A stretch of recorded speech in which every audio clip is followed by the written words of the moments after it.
Welcome back. Jeff Koinange live here at Citizen Television. You should hear breaks in between the breaks. These ladies, goodness. But it's ladies' night. Wasikishu Woman Rep.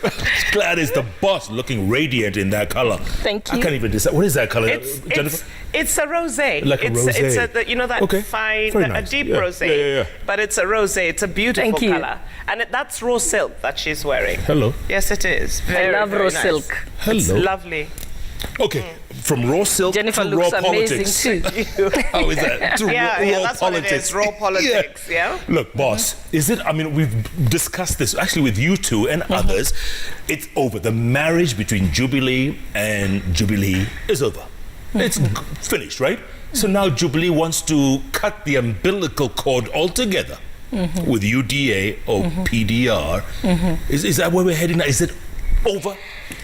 It's going to be an illegality because remember, PDR was just changed its name and changed its symbol and changed its slogan. So it's still the same party. Right. So I don't know what Tuju is talking about. So obviously they've been battling us for a long time. I mean, all the members of people who are affiliated with the deputy president were kicked out of committees in parliament. I was kicked out of the JLAC,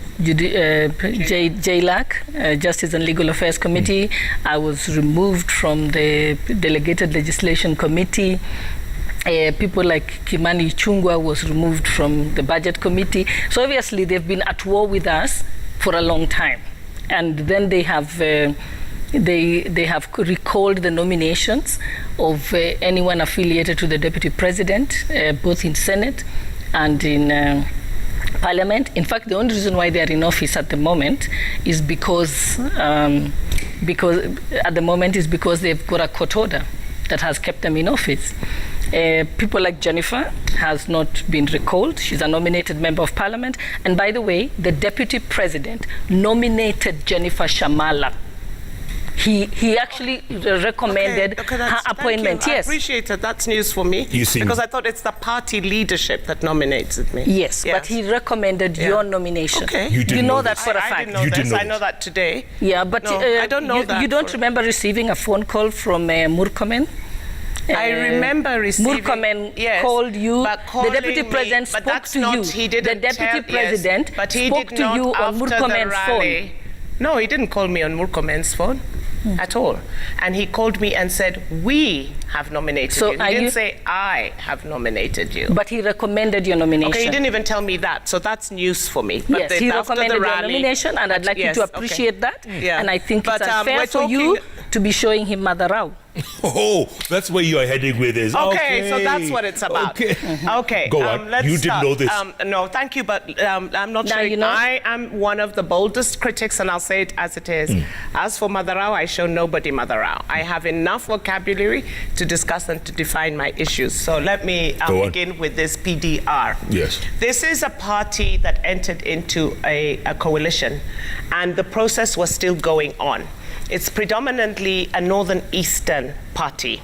It's a party whose membership is in Elgeyo Marakwet, Garissa, Wajir, Mandera, and Isiolo.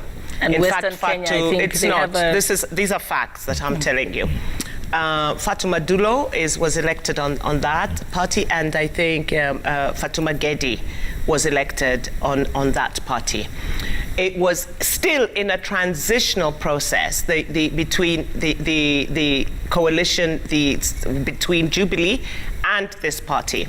And what happened is the party has changed its name to UDA, and I must mention this, and it's very, very serious. And I did say, and with all due respect to the deputy president, I think I would blame his staff.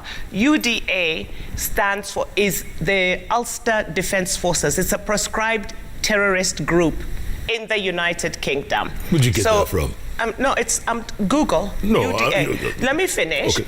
So what? No, but that's not what the how do party you Yes, correlate? I'm not. It's an Why acronym. are you correlating that? I'm not correlating. I'm talking about acronyms and how sometimes we should be careful when we choose names. Okay, I'm talking as a lawyer because you do name searches and you check things. Okay. Now, for example, I'm giving a very serious example. I'm sitting in the UK. I'm a supporter of UDA as a Kenyan. I want. So are you saying nobody should use UDA at all?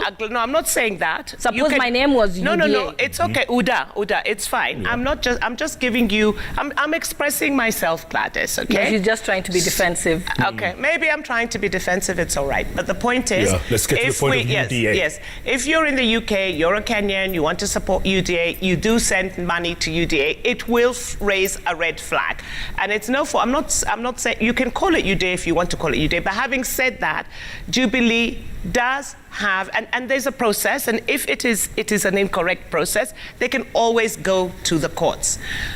Back to the nominated MPs who have been suspended. Let us never forget, in everything in life, we have structures. We have structures in court. I appear before a judge. I must stand up to the judge and give due respect. But you're still in. The reason, yes, you haven't been because suspended. I have not been invited for a PG and not gone and neither sent apologies. These members of parliament were invited for a parliamentary group meeting by the leader of Jubilee Party and did not go. Because she's talking too long. Okay. Go on. Okay. First of all, when she says that we were wrong for not going to, I only missed one. Not PG. you. You did not you. We're talking about the nominated MPs. Yes. Not you. Yes, but no, just. You missed one. I missed one, and when I missed it, it's because I got a phone call in the evening. Telling me that I should be in the meeting, and I was in Eldoret. So I said, I don't have a chopper, I can't fly to the meeting. If people should respect us, they should give us due notice. So I missed the KICC one. And also, you must remember, when you say that we have gone against the party, you must remember that in Kibra, the president himself was supporting an ODM candidate. So if we are supposed to discipline people in the party, we should start with the head of state. Our party leader has gone against in the spirit of the handshake. Correct. It was all about the handshake then. But okay, look. But we were We can argue this, and you guys are lawyers. You know how to argue. But what's the bottom line, boss? That's what I'm looking for. Where is this going to end? No, there is such a war against all of us. I mean, and this is exactly what KANU did. KANU was the independence party, or shortly after independence. That was the party that we had. KANU used to have a majority in parliament. But what they started doing, disciplining members, kicking them out, and that's exactly what Jubilee is doing. Until by the time they'll be done, there'll be no one left in Jubilee. So we have said that since you want to kick us out of Jubilee, allow us, then we are going to look for a place where we can be hosted. Yes, because remember, Tuju stood on the steps of Jubilee House and said that the deputy president cannot have meetings there. And you know what? She pays 20,000, I pay 10,000 shillings a month to Jubilee. So that's Tuju, it is me who pays his salary.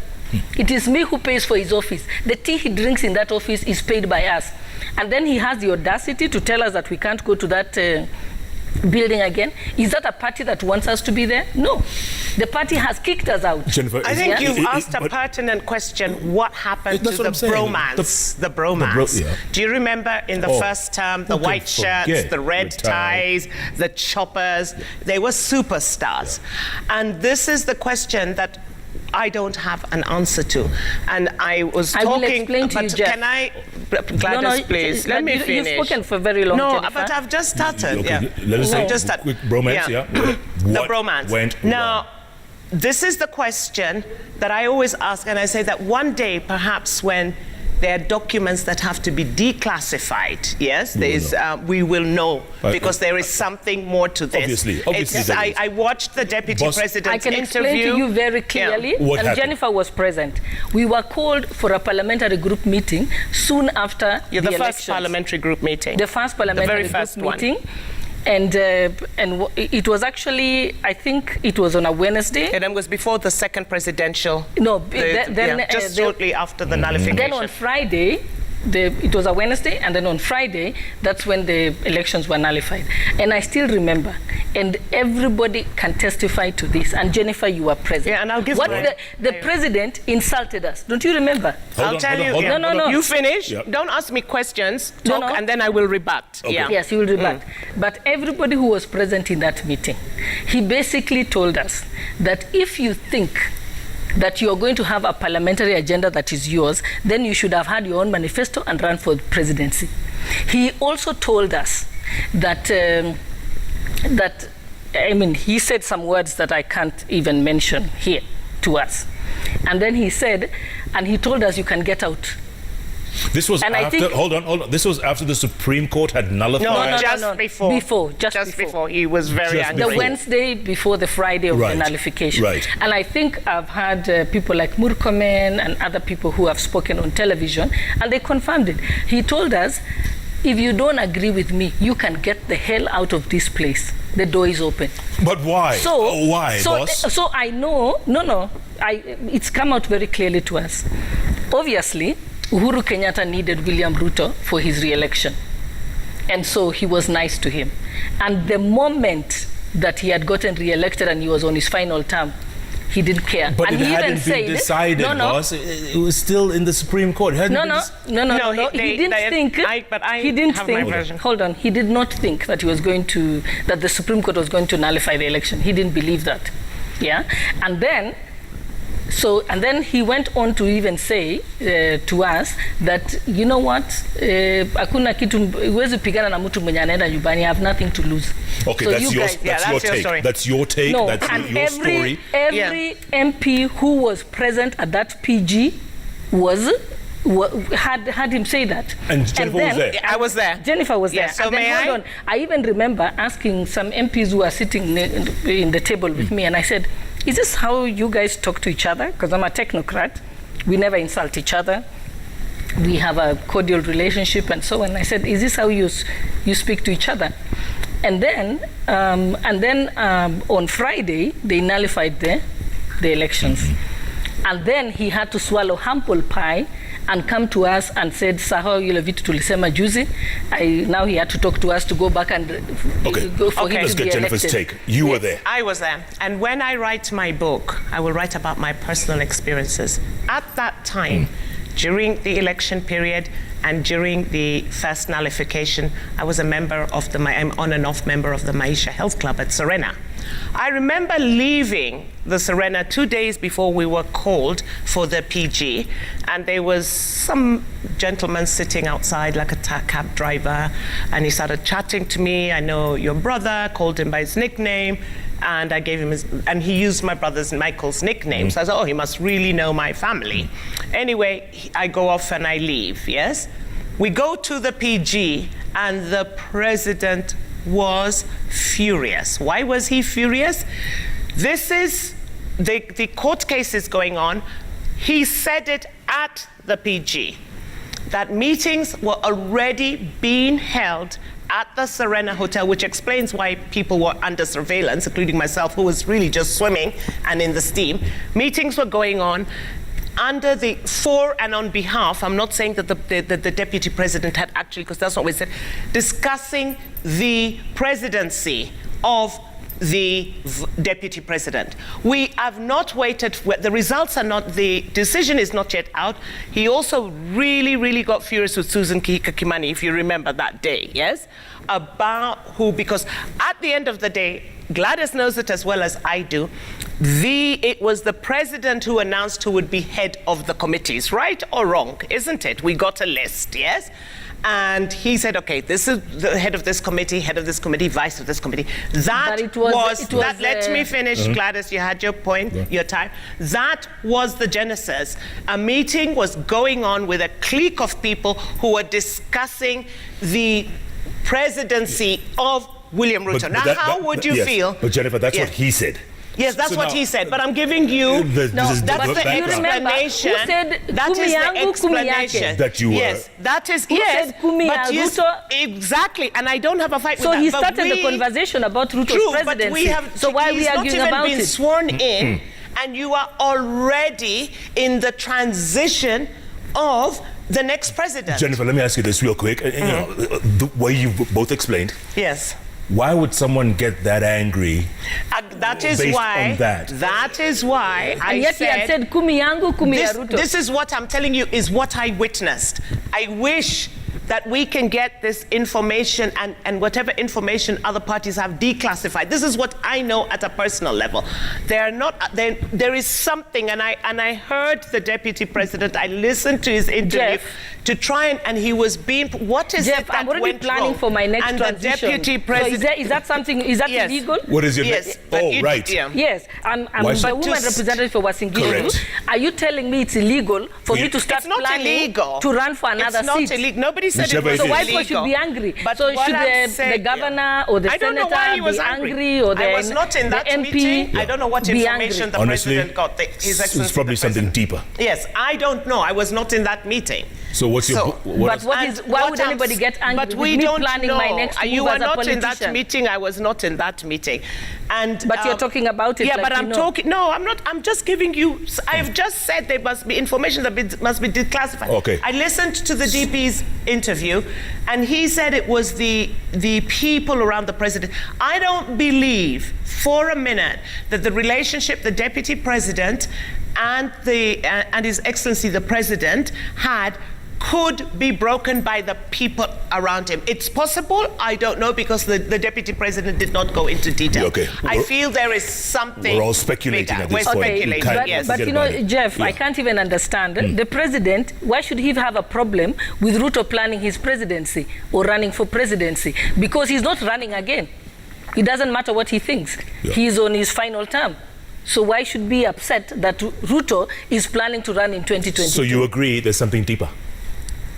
I'm not privileged to that information. None of us are. But one of the things I'm clear is that cannot be an excuse. What Jennifer is saying is that even if Ruto, I don't know if he did, but even if he had a meeting to plan running for presidency, first of all, he did not initiate that because it was said by Uhuru Kenyatta himself.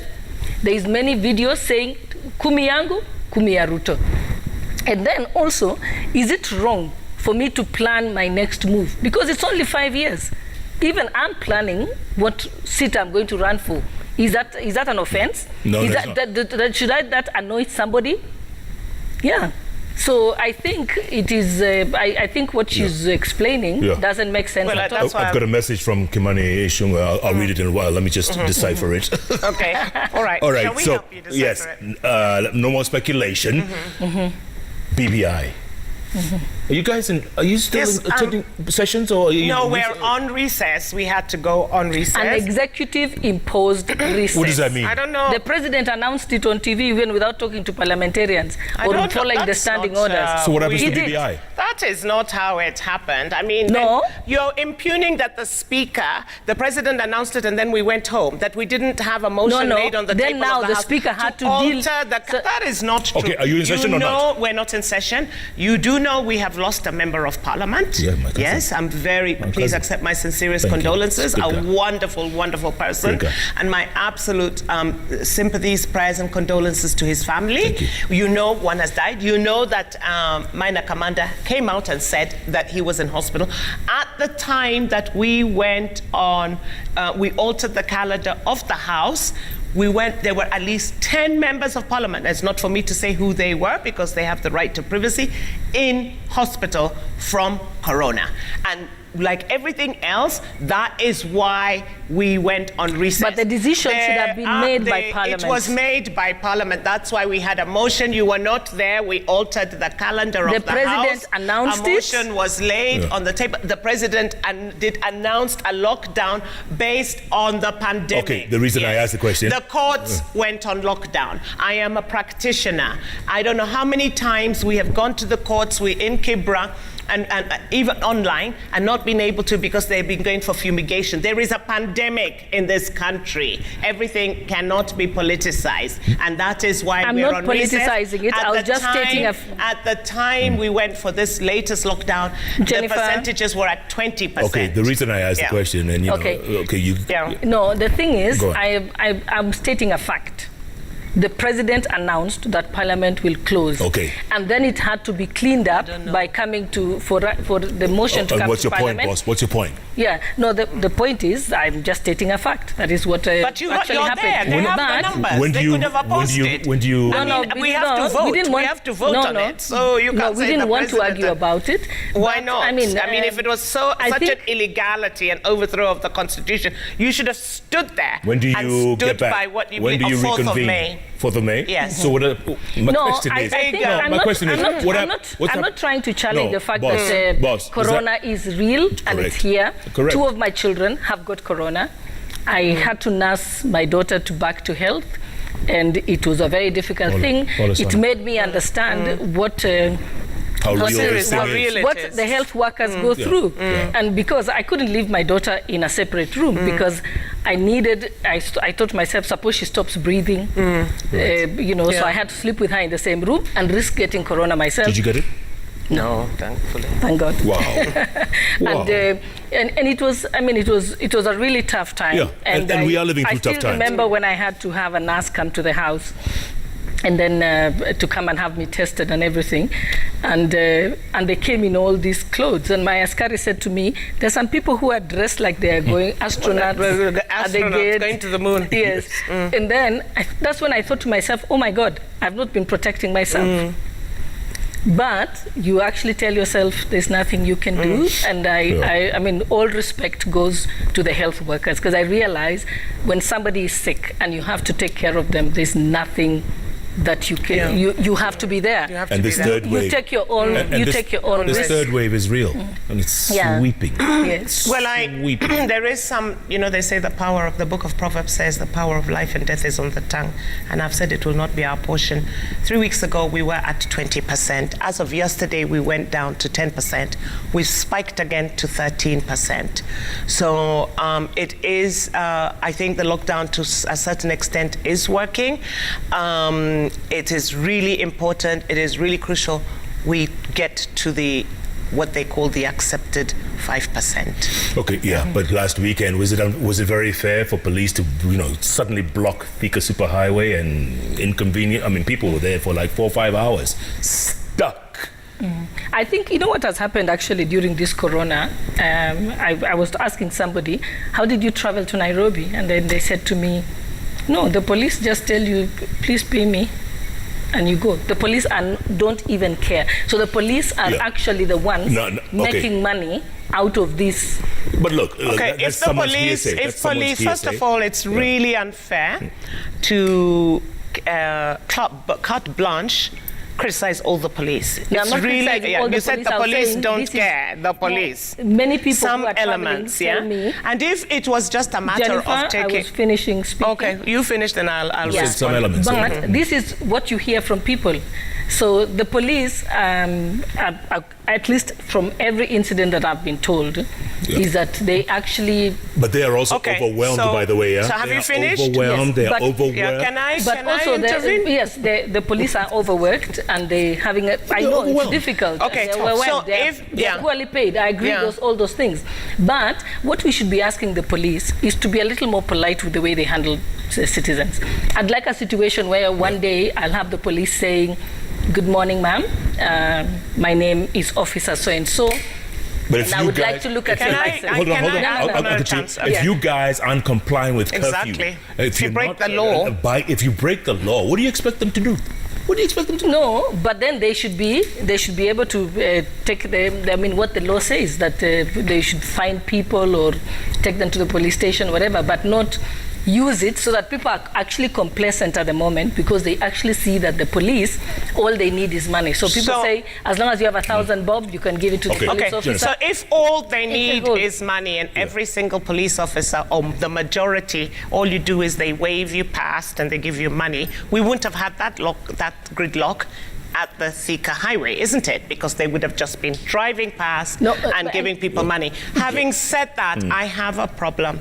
I don't have the statistics offhand. How many policemen do we have per population in Kenya? We have a culture as Kenyans. The other day, I'm on the road. A person's driving, two men in a car on Sunday, drinking, driving, as if they were on a private boulevard that was owned by them. No respect. I mean... How do you know what was in the content? Well, I looked, they were drinking something. I didn't say drinking what. Okay. I said drinking, okay. driving. Could have been coffee. Could have been coffee, but it was in a bottle, and it wasn't a water bottle. Driving along. No regard for anybody. It is citizens, the duty, you know, I know. They call, in other countries, they call the citizens busybodies because the citizens will look out of the window, call the police, make the reports, the police will come. Unless there is somebody standing over the head, they will not comply with the law. So they assumed the law says 8 p.m. Yes, but I would also like a situation... The law, they broke the law. I'd like a Gladys situation where the Muhesha police... said they should have been fined on the spot. The law says you must be arrested, you must be produced in a court of law. That is what the law says. Yes. So the police cannot take the law into their hands, yes? Now, if but you before have... you go to court, they take you to the Yes, police they take you and you station get... And I assume, because there were hundreds of cars and they couldn't pay their way out of it, they were all then they were all going to be taken to the police But I also would station. like a situation where the police can be more reasonable about it. But Because I don't see... What is reasonable? You know, the law is the law. But we are very stubborn people. We're very stubborn people. Yeah, we cannot say reasonable because we can be reasonable when a man shoots somebody is heading to their home. Yes. Then the police... From where? How do you know where you're heading? How does he know where you're heading? And where are you coming from? And you know what? So what do you think, Jennifer? I don't should just be arresting everybody? No, I'm not saying... If you're breaking the law, that is... Otherwise, we cannot... So we take you to the police station? We take you to the police station. We give you a cash bail. You are produced in a court of law. Yeah. Why don't you guys That's the procedure. Okay. But the police can also... Sometimes you need to crack some heads or exert the force because for people to fall in line. Let me tell you about this latest wave. I called somebody because I needed to try and understand what was going on. And the Ministry of Health should give us a bit more information. I'm really tired of these statistics of 300, 200, 100 numbers, yes? Where is it coming from? The other day I did the statistics and the largest group were the 20 to the 39-year-olds, the 40-year-olds, that group. They are these off-license, they call them off where you sell alcohol in shops. You buy the alcohol in that little shop, which is the size of a toilet or 2 toilets. You drink in that little shop. You have these hole-in-the-wall bars they call where them people... containers. And then containers, you take off your masks, you're talking, spluttering, you're eating nyama choma from this one plate, and then you're putting it... They have the glasses that are not being washed properly, and that is where the super spreaders are. That's terrible. Okay, now you tell them, close the bars, social distancing, they don't want to, they will not take the response. The tragedy is, I know but those shops close at people, 8 also, yeah? But some of, yes. They have to know, right? But I agree with that, actually, that they're actually closing down and the everyone clubs, else is paying closing and down the suffering bars, for it. Yes. closing the alcohol shops at 8 o'clock definitely has helped. Because but you know what Jennifer, where the police should also tell us young people. How many, because I've asked this question and I want the police to remember the CS Kagwe said anyone found to be open after hours would have their license revoked permanently.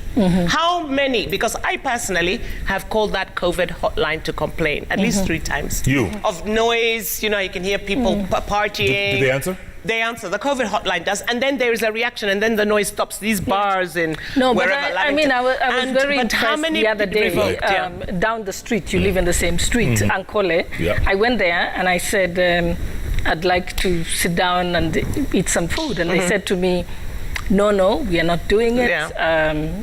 You can only do takeaway.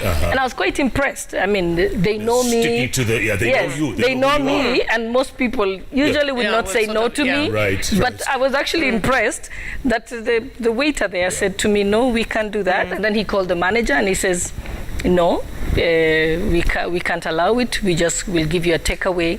And so that's... And you didn't complain? You didn't put your foot down? No, I didn't complain. I mean, that's the law. No, that's the law. Yeah, and that is the law. And that was the first day. I didn't actually know that they had been... That the restaurants could not serve food I thought they couldn't just serve alcohol. Crucial is how many licenses have you revoked? Because that's where it's spreading. What is an off-license shop selling alcohol, also serving alcohol in that shop? But what are they doing? Yeah. And that is what is happening. And I wanted to say, I know of 2 cases where it's this generation who have actually brought the COVID home to their parents, and one of a friend of a friend passed on like last week because the young son in his 20s brought COVID home. Okay, let me ask you this real quick. You think it should open up real soon? You think the president should open up? I don't think we should open up. Keep it closed? Keep it closed until we can bring down the numbers. Yes, we can bring down the numbers. Yeah. And also what they say, you can get hard immunity. So if we can get get the vaccinations up. Yeah. And then they also say after a while, when you get at 50 to 60% hard immunity, then we can be able to open up. It's a very tough question. It's such a tough question. But like I want to agree with Gladys, because dead people can't run an economy. If you're dead, you're dead, you know? And we need to get down to that 5%. But I do, we keep on, what are we doing? As I was driving here, I was thinking, what could we do? Maybe the community, within the community. No, I'm talking about the Nyumba Kumis, yes? Liaise with the police. Take this, not become an avenue for them also to take bribes at every ward. Yeah. And that, because, I was asking, why can't I go out if somebody's breaking the law after curfew and go and effect a citizen's arrest and call the police? Here's my suggestion. Yeah, but Hold on. My suggestion is we put you in charge of all sanitization. I'm the number one sanitizer. She's I've been doing it for 1 year. Everything. And she wears that shield. I am the number one sanitizer. Yeah. But you can put me, but you can make me that. They call me the COVID cop in Bunke. No, but now I agree with you, Jennifer. I know I used to laugh at you. Used to laugh at but until my daughter got sick and just sitting there wondering if she's going to live or die. But we've got to play. The point is, the lesson here is, what am I doing about it? Yes, what am, as people sitting on the same table, eating together, laughing, splurting. You can't. You've got to be more aware of it, and you can't. The state, the police, the whatever, especially the youth. I wish we could have some youth ambassadors. Can we take a sanitization break? Yes, we can. Definitely. I can do that instead of... She is the COVID cop. Spray the air. I know. Nominated Member of Parliament Jennifer Shamala, Wasinggishu Woman Rep. Glad is the boss. Wow, you're too much, you know that? Am I? I'm just, this thing we have to defeat this thing. It floats around. Right. But Jennifer is like that all the time. I'm like that everywhere. Even before. Right. Even before COVID. You still haven't answered BBI. Washing my hands. BBI, when we come back, BBI.